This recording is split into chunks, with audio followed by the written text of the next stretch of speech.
অস্ত্র বিভিন্নভাবে হাত বদল হচ্ছে। এই অস্ত্রগুলো উদ্ধারের ব্যাপারে আমাদের বিভিন্ন টিম কাজ করে যাচ্ছে। আমরা তথ্য সংগ্রহ করছি, যাচাই বাছাই করছি, বিভিন্ন জায়গায় অভিযান পরিচালনা করছি, বাট বিভিন্নভাবে হাত বদল হয়ে গেছে অস্ত্রগুলো, যার কারণে এটা এখন একটু ডিফিকাল্ট। আর মোহাম্মদপুরের বিষয়ে আমরা খুবই কনসার্ন। আমরা আমাদের এলাকায় টহল সংখ্যা অনেক বাড়িয়ে দিয়েছি। আমাদের যেই ফোর্স আছে তারা নিয়মিতভাবে টহল দিচ্ছে। আমরা যেসব জায়গায় বেশি অপরাধপ্রবণ এলাকা সেসব জায়গায় আমাদের টহল সারা রাত সারা দিন আমরা স্ট্যাটিকভাবে রাখছি। আপনারা সকলেই জানেন যে র্যাপিড অ্যাকশন ব্যাটালিয়ন সমূহ সারা বাংলাদেশেই বিভিন্ন বড় বড় অপারেশন করে যাচ্ছেন এবং তারই ধারাবাহিকতায় সাম্প্রতিক সময়ে র্যাব 2 রাজধানীর মোহাম্মদ ভুইয়া সোহেল ওরফে বুনিয়া সোহেল এবং মাদক ব্যবসায়ী চুয়া সেলিম গ্রুপের প্রধান মোহাম্মদ সেলিম আশরাফি ওরফে চুয়া সেলিমকে গ্রেফতার করে এবং রাজধানীর মোহাম্মদপুরের আলোচিত মোহাম্মদ সাইদুল ইসলাম ওরফে স্বপন,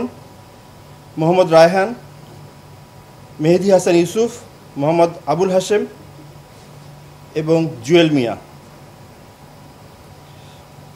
ঘটনার বিবরণ: গতকাল আমরা গভীর রাতে একটা সংবাদ পাই যে আমাদের ঢাকা জেলার কেরানীগঞ্জ থানাধীন ঘাটারচর এলাকায় একজন মাদক ব্যবসায়ী আছেন, তার নিকট অবৈধ অস্ত্র এবং মাদক আছে।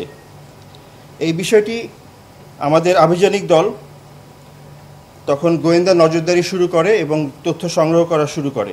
পরবর্তীতে র্যাব 2-এর একটি আভিযানিক দল এই তথ্যের ভিত্তিতে সুনির্দিষ্টভাবে ঢাকা জেলার কেরানীগঞ্জ মডেল থানাধীন ঘাটারচর এলাকায় একটি বাসায় অভিযান পরিচালনা করে। অভিযান পরিচালনাকালে আসামি মোহাম্মদ সাইদুর রহমান ওরফে স্বপন, যার ব্যাপারে আমরা ইতিমধ্যে তথ্য পেয়েছিলাম যে তার কাছে অস্ত্র আছে, এবং তাকে আটক করা হয় এবং তাকে জিজ্ঞাসাবাদের পরে সে স্বীকার করে যে তার বাসার যে বেডরুমে সে বসবাস করে সেই বেডরুমের খাটের নিচে একটি বিদেশি পিস্তল, 10 রাউন্ড গুলি এবং একটি ম্যাগাজিন আছে। আমরা তখন তল্লাশি করে সেটা উদ্ধার করি এবং এই অস্ত্রটা কিভাবে তার কাছে আসলো, তার উৎস এবং এর সাথে আর কারা কারা সম্পৃক্ত, এটার ব্যাপারে তাকে জিজ্ঞাসাবাদ করা হয় এবং এই জিজ্ঞাসাবাদের পর্যায়ে আমরা আরও অনুসন্ধান করি এবং আমাদের অনুসন্ধানের ভিত্তিতে এই অস্ত্রটির কেনাবেচার সাথে জড়িত থাকার অভিযোগে আমরা আসামি রায়হান এবং মেহেদি হাসান ইউসুফ এই দুজনকে প্রথমে গ্রেফতার করি। তাদেরকে সাভার জেলার ভাতুরকা এলাকা থেকে গ্রেফতার করা হয়।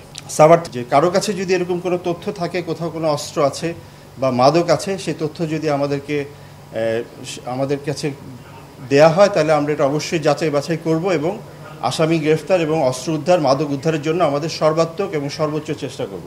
সেগুলা একটা স্বার্থান্বেষী মহল এটাকে ব্যবহার করে অস্থিতিশীল পরিস্থিতি তৈরি করার সম্ভাবনা তো আছেই। এটার জন্য আমাদের গোয়েন্দা বাহিনীগুলো এবং আমাদের আইনশৃঙ্খলা বাহিনীগুলো কাজ করছেন এবং আমরা পরস্পরের সাথে তথ্য আদান প্রদানের মাধ্যমে এই কাজগুলোকে আরও বেগবান করছি এবং সুনিশ্চিত তথ্যের মাধ্যমে আসামি গ্রেফতারের চেষ্টা করছি। কবজি কাটা আনোয়ারকে সর্বশেষ আমরা গ্রেফতার করার পরে এখন পর্যন্ত সে কারাগারে আছে, এখনও সে জামিন লাভ করেনি। তবে আমাদের এই জেনেভা ক্যাম্পের একজন শীর্ষ মাদক ব্যবসায়ী ছিলেন, তিনি হিরন আরও মিনারেল ওয়াটার মাত্র 50 পয়সায় প্রতি লিটার। চুয়া সেলিম এবং ভুইয়া সোহেল, যাদের কথা আমি শুরুতে বললাম, এই দুজন বড় মাদক ব্যবসায়ী আদালতের মাধ্যমে জামিনে এখন মুক্ত আছে এবং তারা এলাকায় আছে বা কিছু অস্থিতিশীল পরিবেশ তৈরি হচ্ছে, এটা আমরা জানি, এটা আমরা আমাদের নজরদারিতে রেখেছি। না, ডেভেলপমেন্ট, আমি প্রথম প্রশ্নটার উত্তর দিই যে আমাদের যে অবৈধ অস্ত্র মানে গত 5ই আগস্টের সময় বিভিন্ন থানা বা বিভিন্ন জায়গা থেকে যে অস্ত্রগুলো লুট হয়েছে সেটার ব্যাপারে বেশ কিছু অস্ত্র উদ্ধার হয়েছে। এখনও কিছু অস্ত্র উদ্ধার করা সম্ভব হয়নি, বাট সময় কিন্তু 1 বছর পেরিয়ে গেছে। আমরা এই ঘটনা থেকেই বুঝতে পারছি যেখানে 5 জন ব্যক্তি 5টা হাত বদল হয়ে এই অস্ত্রটা তাদের কাছে গেছে। এরকম বিভিন্ন অস্ত্র বিভিন্নভাবে হাত বদল হচ্ছে। অবৈধ অস্ত্র বা যেসব লুণ্ঠিত অস্ত্র এখন উদ্ধার করা সম্ভব হয়নি, এই অস্ত্রগুলো উদ্ধারের ব্যাপারে আমাদের বিভিন্ন টিম কাজ করে যাচ্ছে। আমরা তথ্য সংগ্রহ করছি, যাচাই বাছাই করছি, বিভিন্ন জায়গায় অভিযান পরিচালনা করছি, বাট বিভিন্নভাবে হাত বদল হয়ে গেছে অস্ত্রগুলো, যার কারণে এটা এখন একটু ডিফিকাল্ট। আমরা আশা করব যে সামনে আমাদের সকল আইনশৃঙ্খলা বাহিনী এই বিষয়ে যে তৎপরতা রাখছেন তাতে অস্ত্রগুলো অনেকাংশে উদ্ধার করা সম্ভব হবে। আর মোহাম্মদপুরের বিষয়ে আমরা খুবই কনসার্ন। আমরা আমাদের এলাকায় টহল সংখ্যা অনেক বাড়িয়ে দিয়েছি। আমাদের যেই ফোর্স আছে তারা নিয়মিতভাবে টহল দিচ্ছে। আমরা যেসব জায়গায় বেশি অপরাধপ্রবণ এলাকা সেসব জায়গায় আমাদের টহল সারা রাত সারা দিন আমরা স্ট্যাটিকভাবে রাখছি এবং আশেপাশের এলাকাগুলোতে আমাদের টহল ঘোরাফেরা করছে, যার ফলে গত কয়েক মাসে দু একটা ঘটনা ছাড়া বাকি ওভারঅল পরিস্থিতি বলা যায় যে নিয়ন্ত্রণের মধ্যে আছে।